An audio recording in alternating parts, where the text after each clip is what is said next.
Welcome back, everybody. Today I'm going to teach you how to add images to data cards in Power BI. This is a great way to make your data visualizations more engaging and visually appealing, especially when you want to incorporate logos, product images, or any graphics that complement your data presentation. First, open your Power BI desktop application. Once you're in, you'll need to click on your data cards. Data cards are one of the visualization types in Power BI that display key metrics in a simple, easy-to-read format, and adding images to them can really enhance their visual impact. Now, direct your attention to the right side of your screen where you can see the Visualizations pane. This is where all your formatting and customization options live. Under the Visualization section, you'll notice a format icon typically represented by a paint roller or brush symbol. Go ahead and click on that format icon to access the formatting options for your data card. Within the formatting menu, look for an option labeled Image. This is what allows you to add visual elements to your data cards.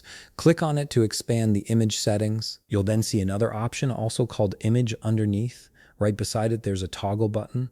Click this toggle button to enable the image feature for your data card. Then click on the image option itself to fully expand all available settings. Now you're ready to upload your image. Click on the Browse button, and this will open up a file browser window on your computer. Navigate through your folders to find the image you want to use for your data card. Once you've located it, click on the image file to select it. The image will now be uploaded and applied to your data card. After your image is added, you'll notice an option called Image Fit with a drop-down menu underneath it. Click on this drop-down to see the different fitting options available. You can choose from Fit, Stretch, Fill, or Center. Each option controls how your image will be displayed within the data card. Fit will resize the image to fit within the card while maintaining its aspect ratio. Stretch will expand the image to fill the entire space.